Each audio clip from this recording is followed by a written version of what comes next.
शूलेन पाहिनो देवी पाहि खड्गेन चाम्बिके घंटास्वनेन न पाहि चापज्याने स्वनेन च। ओम भगवते नमः। मित्रों नमस्कार, मैं पंडित श्यामधर शास्त्री आज विशेष रूप से चर्चा करेंगे, बात करेंगे शारदीय नवरात्र के बारे में, जिसका हिंदू परंपराओं में विशेष महत्व है, हिंदू धर्म में विशेष महत्व है, क्योंकि नारी को शक्ति स्वरूपा कहा गया है और हम शारदीय नवरात्र में शक्ति की उपासना करते हैं, शक्ति की साधना करते हैं। तो इस पर हम बात करते हैं, चर्चा करते हैं कि क्या है शारदीय नवरात्र का महत्व और कब से कब तक शारदीय नवरात्र हम मनाएंगे। इस वर्ष सन 2020 में 17 अक्टूबर 2020 से लेकर के 25 अक्टूबर 2020 तक प्रातः 11:14 तक नवमी तिथि रहेगा। इसी के मध्य हम देवी के 9 स्वरूपों का पूजन करते हैं। जो लोग अष्टमी का व्रत करते हैं वो 24 तारीख को, और जो लोग नवमी का व्रत करते हैं वो 25 तारीख को व्रत करेंगे, क्योंकि दोनों तिथि उदया में 24 और 25 को मिल रहा है। तो शारदीय नवरात्र में आप जब माँ का उपासना करते हैं, शक्ति का उपासना करते हैं, तो किस तरीके से करें आपका जीवन सुखी और समृद्ध हो, इस विषय पर हम बात करने जा रहे हैं। सर्वप्रथम पूजन विधान की बात करते हैं कि आप पूजन किस प्रकार करें। प्रातः काल उठ करके जलाशय में स्नान करके, क्योंकि ध्यान दें जलाशय में जब आप स्नान करते हैं तो आपके अंदर का नकारात्मक ऊर्जा समाप्त होता है और सकारात्मक ऊर्जा का प्रवेश होता है। जलाशय में स्नान करें।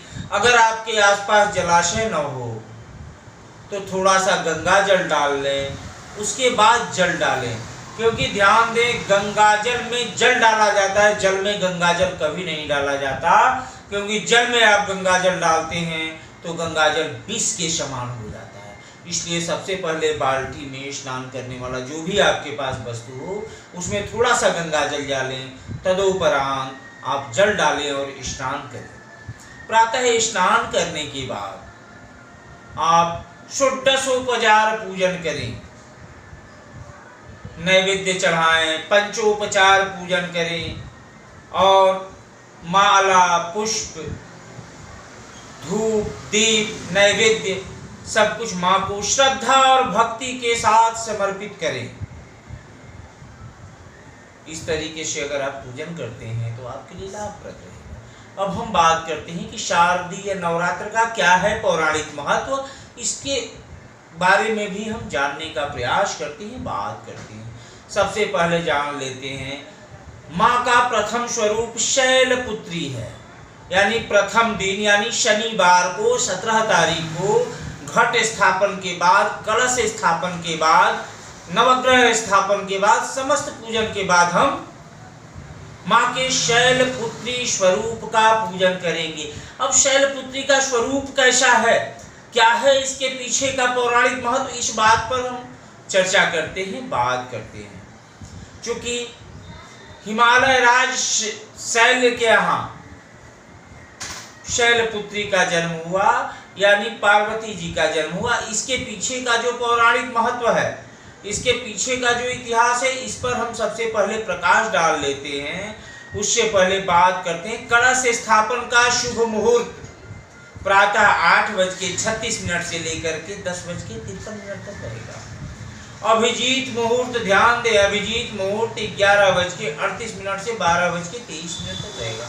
इसके मध्य भी आप कलश स्थापन करते हैं, पूजन प्रारंभ करते हैं तो आपके लिए शुभ फलदायी रहेगा।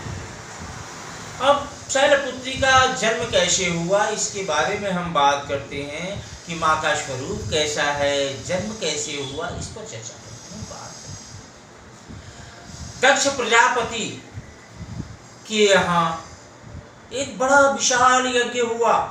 माँ पार्वती ने शिव से कहा कि मैं भी अपने माता पिता से मिलना चाहती हूँ, यज्ञ में जाना चाहती हूँ। भगवान शिव ने जाने के लिए कह दिया। वहां गई तो पार्वती जी ने देखा कि शिव जी का कोई भी भाग वहां सुरक्षित नहीं है, शिव जी के लिए कोई भी बैठने का स्थान सुनिश्चित नहीं है।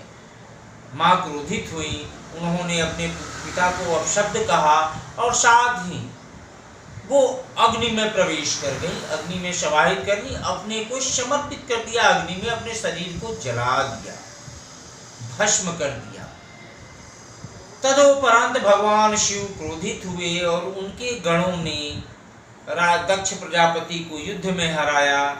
और इसके बाद भगवान शिव माँ के स्वरूप को लेकर के बहुत सारे जगह विचरण किए।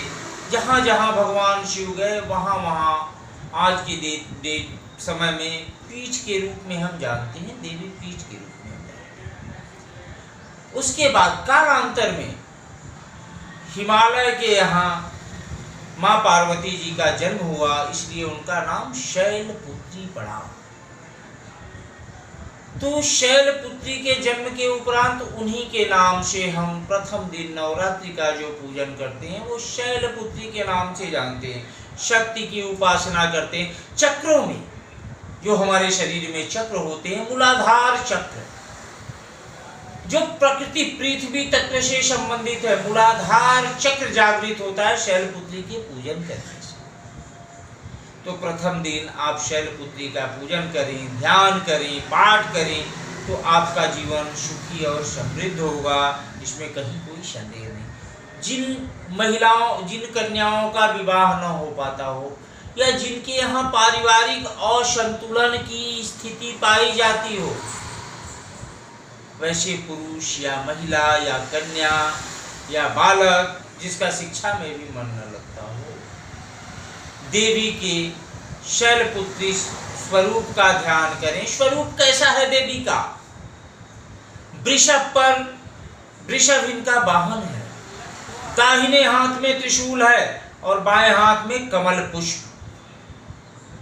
आप इस स्वरूप का ध्यान करके पूजन करें तो आपकी समस्त मनोकामनाएं पूरी होंगी, इसमें कहीं कोई संदेह नहीं। पुनः हम अगले कार्यक्रम में मिलेंगे, तब तक के लिए नमस्कार। ओम भगवते नमः।